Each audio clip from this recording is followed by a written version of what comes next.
দাদু ভাই, তোমরা এসেছো? এসেছি দাদি। আর দুঃখী? আমিও এসেছি দাদি।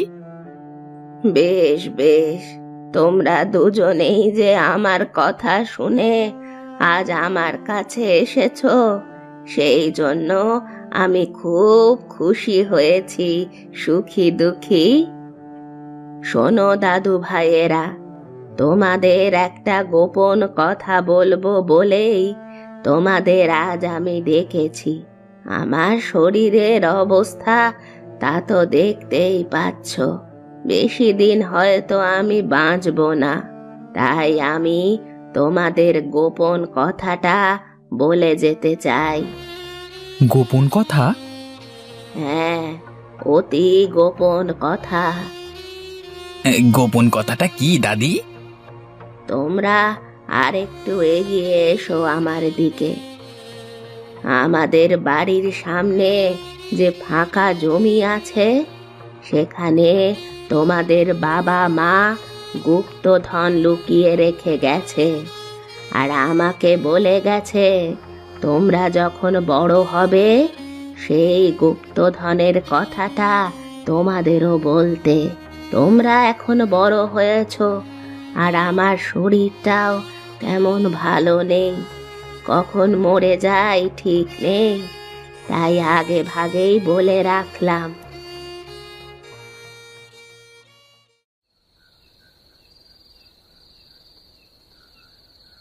ভাই দুঃখী, তোর কি দাদির বলা গুপ্তধনের কথাটা বিশ্বাস হয়? না রে সুখী, আমারও কেমন যেন গুপ্তধনের কথাটা বিশ্বাস হচ্ছে না। তোর কি মনে হয়? না রে দুঃখী, আমার কিন্তু কথাটা সত্যি বলেই মনে হচ্ছে। এক কাজ করি, আগামীকাল সকালে আবার দাদিকে জিজ্ঞাসা করে দেখি আসলেই গুপ্তধন জমিতে আছে কিনা। বেশ, তাই ভালো। রাত করে শুধু শুধু হাঙ্গামা করে লাভ নেই। ঠিক বলেছিস তুই।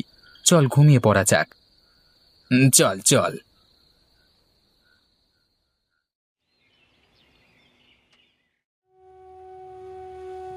দাদি, উঠেছো? কে কে এসেছে? আমরা সুখী দুঃখী দাদি। ও, তোমরা এসেছো, বলো কি বলবে। দাদি, তুমি যে গত রাতে আমাদের গুপ্তধনের কথাটা বলেছিলে, সেটা কি সত্যি? হ্যাঁ রে, আমি শুধু শুধু তোদের মিথ্যে কথা বলবো কেন শুনি?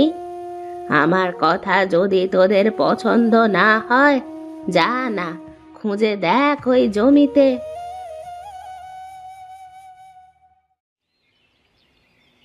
ওই জমিটার কথাই তো দাদি বলেছে, তাই না রে দুঃখী?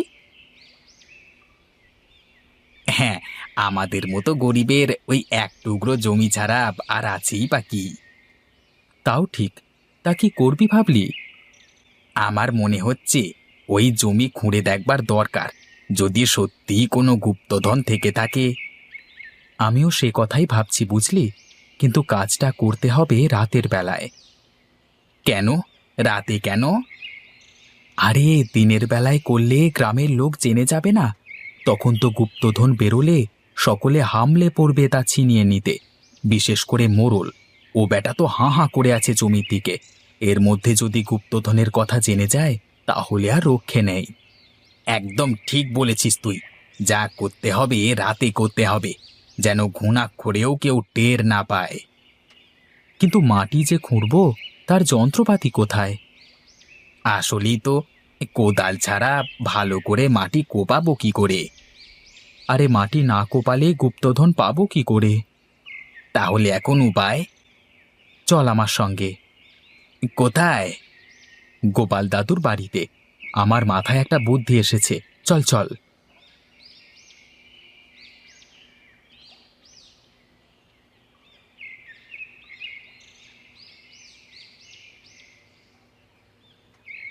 গোপাল দাদু, ও গোপাল দাদু, বাড়ি আছো? কে? কে এসেছে?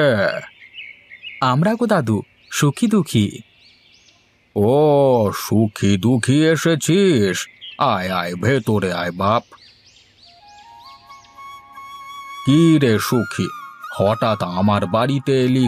তোর দাদির কি কিছু হয়েছে নাকি? হ্যাঁ গো দাদু, দাদি তো কয়েকদিন ধরেই বিছানায় পড়ে আছে। সে কি, গ্রামে ডাক্তার মশাইকে দেখিয়েছিলিস? শুনেছি এই সময়ের জ্বর নাকি সহজে ভালো হয় না। গ্রামের ডাক্তারকে যে দেখাবো, সে টাকা কোথায় পাবো গোপাল দাদু? হ্যাঁ, সত্যি বলেছিস রে। গোপাল দাদু, তোমার কোদালটা কি পাওয়া যাবে আজকে রাতের জন্য? কোদাল? তা দিয়ে তোরা কি করবি? তোমাকে কালকে সব খুলে বলবো, আজকের জন্য দাও না কোদালটা। বেশ বেশ, তবে নিয়ে যা। কিরে, শুরু কর। এখন সবাই ঘুমিয়ে পড়েছে, এই সুযোগ, কাজে লেগে পড়, আর সময় নষ্ট করিস না। হ্যাঁ ঠিক বলছিস। শোন, আগে আমি জমিটার অর্ধেকটা মাটি কাটি, তারপর বাকি অর্ধেকটা তুই করবি, কেমন? ঠিক আছে।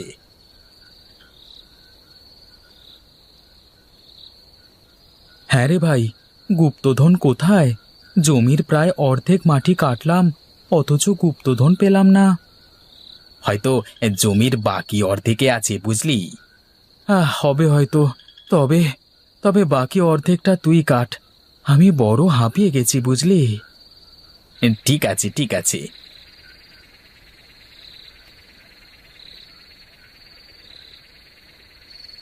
পুরো জমির মাটি কাটলাম, অথচ কোথাও গুপ্তধন নেই রে। হয়তো জ্বরের ঘোরে দাদি ভুলভাল বকেছে, বুঝলি? হতে পারে রে। হ্যাঁ রে সুখী, এখন কি করবি? আপাতত বাড়ি ফিরে চল, বুঝলি? আগামীকাল সকালে দাদির ঘুম ভাঙলে সবটা বলতে হবে।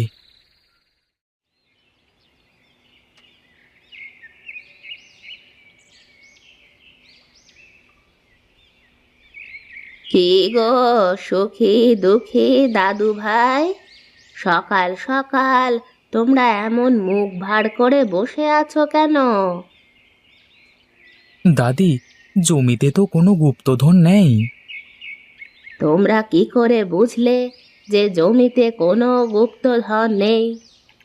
আমরা তো গত রাতে জমিতে খুঁজে দেখলাম, কিন্তু সেখানে কোনো গুপ্তধন পেলাম না। কিভাবে খুঁজলে তোমরা? কেন, মাটি কুপিয়ে?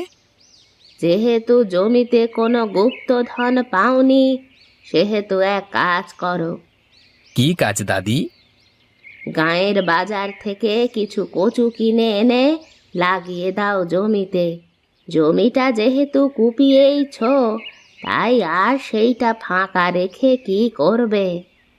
কিন্তু দাদি। আর কিন্তু কিন্তু করো না দাদু ভাই, যাও, বেলা থাকতে থাকতেই কচু গাছ কিনে আনো।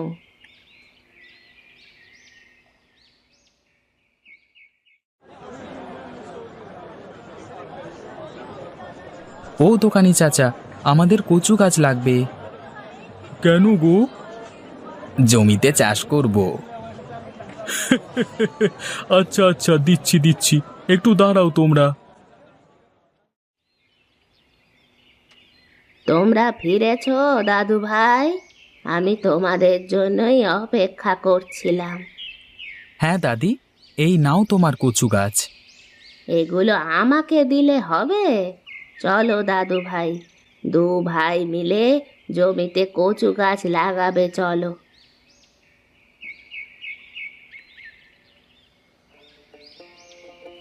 নাও, গাছগুলো এবার লাগাও। আচ্ছা দাদি। সামনে দাঁড়িয়ে থেকে বুড়ি দাদি সুখী আর দুঃখীকে দিয়ে কুপিয়ে রাখা মাটিতে কোট লাগিয়ে দিলেন। কচু গাছ লাগানো শেষ হলে বুড়ি দাদি বললেন, আজ থেকে আগামী 1 মাস এই কচু গাছগুলোর যত্ন নেবে। দেখবে 1 মাস পরে তোমরা গুপ্তধন পেয়ে যাবে। আচ্ছা দাদি, আমরা আজ থেকে এই গাছগুলোর যত্ন নেব। 1 মাস পর গাছগুলো বড় হলে ওদের বুড়ি দাদির কথা মতো কচু গাছ আর লতি গাঁয়ের বাজারে বিক্রি করে অনেক টাকা পেল।